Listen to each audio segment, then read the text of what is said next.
I'm going to take a few minutes to actually go through the bill pretty extensively.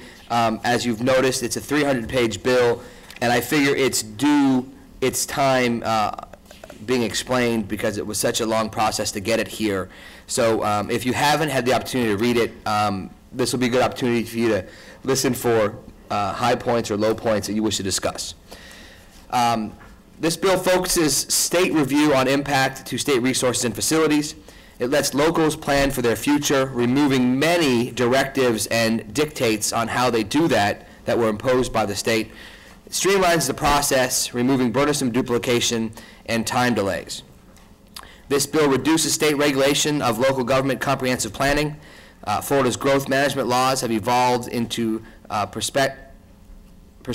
prescriptive, burdensome, and costly regulations on local governments and property owners. So here are the top 10 things that this bill does. Should have a drum roll. The top 10 things this bill does. Thank you, but they're long, so don't do the whole time. You'll lose your circulation. Number 1, this bill repeals 9J5. It repeals Rule 9J5. It incorporates requirements for content of comprehensive plans into the statute. It ensures laws set forth minimum criteria and expectations. 9J5 is 50 pages, and maybe 10 pages of that were incorporated into this law. Removes any ability for the state agency to regulate beyond our legislative intent. Clearly states what urban sprawl is and what urban sprawl is not. Imports the 13 indicators of urban sprawl into the future land use provisions that were previously in the 9J5 rule.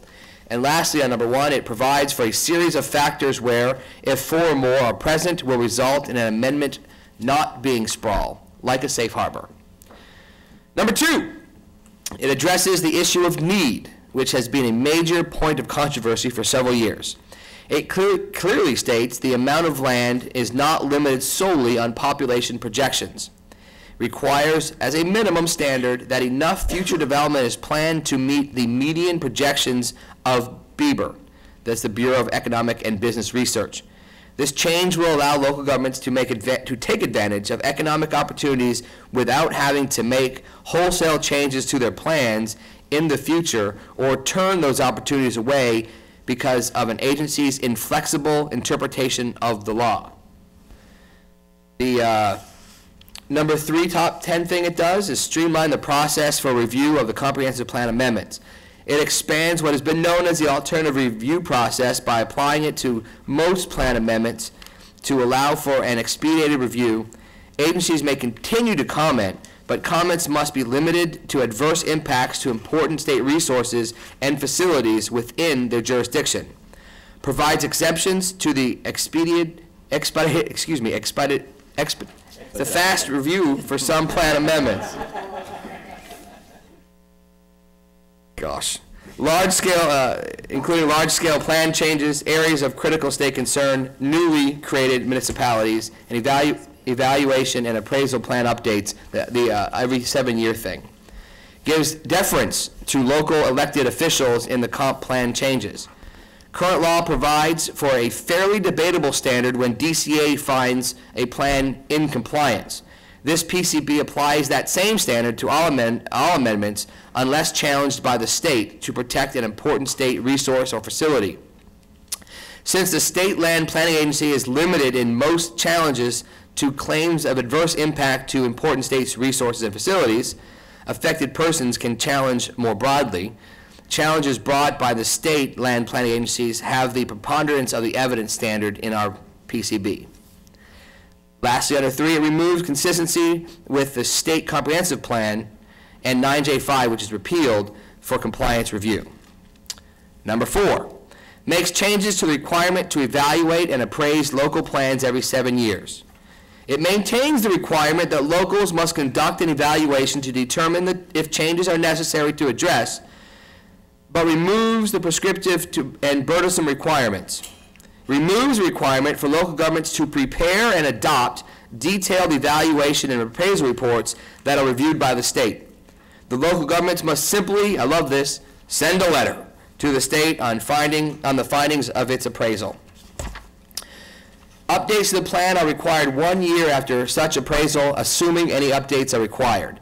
for members that come from areas that represent small cities, this was their #1 beef. Stop making me do a $30,000 plan every 7 years. I ain't got no more room to grow. I ain't growing. Fine, send me a letter and say you ain't growing. This will ease the burden on local governments, particularly small towns and small counties, who find this costs up to half or more of their annual budget. Number 5, remove state mandated concurrency for transportation, schools, and recreation. No action is required of the local government to continue applying concurrency if they wish to do so. It is now at their option if this bill were to pass. But we are giving locals the flexibility to apply concurrency if, where, and for the most part how they wish. It deletes the provisions relating to DULAs, dense urban land areas, as it relates to transportation concurrency. We do, however, provide some guidance and standards similar to current law if concurrency is applied at the option of local governments.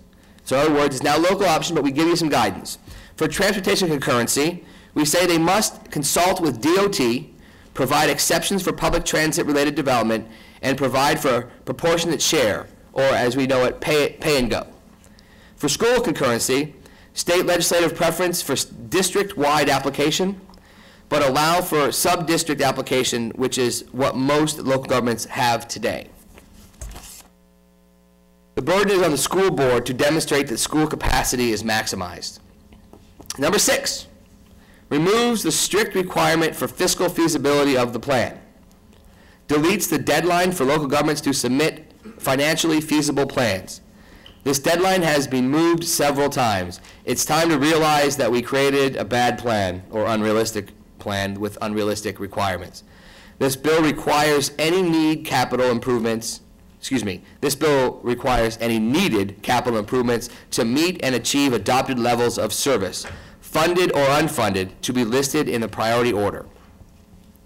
Number 7, we're getting close. Number 7, provides for large-scale, long-term planning tools. Removes the pilot status of the sector plan program and increases the minimum acreage for a sector plan to 15,000 acres.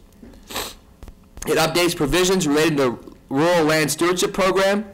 The bill also strikes the dense urban land area definition from Chapter 163 because it no longer applies for transportation concurrency exception areas. However, we have, as a conforming part of the bill, moved the pertinent language into Chapter 380 so that we don't change the exemptions for our DRIs. Number 8, the PCB strikes more language than it adds to the statutes. You know me, I'm all about repeal. This was good. It repeals several sections of law, including Certified Community Program and the Century Commission, amendments in local governments that are currently in the Certified Communities Program would be reviewed like any others in the state under the expedited process or the coordinated review. The Century Commission was created in 2005 to plan for the future for the state on a 25 to 50-year horizon. Funding has been diminishing for the commission to the point that it was not funded this year at all. Number 9, prohibit comprehensive plan referendum. In other words, it prohibits mini hometown democracies throughout the state. Okay, there was only 9, but it didn't make sense to say the top 9, so. See, you were waiting for another one, but you're not getting it. The last one will count for 2. Thank you, yes. What the bill does not do, it does not take away any authority of the local governments in the process of deleting significant lines of statutory language. Requires local governments to do anything. It does not require local governments to do anything until such time as they do the 7-year update of the plan if they are not already meeting or exceeding the minimum standards provided by law. Members, that is our PCB.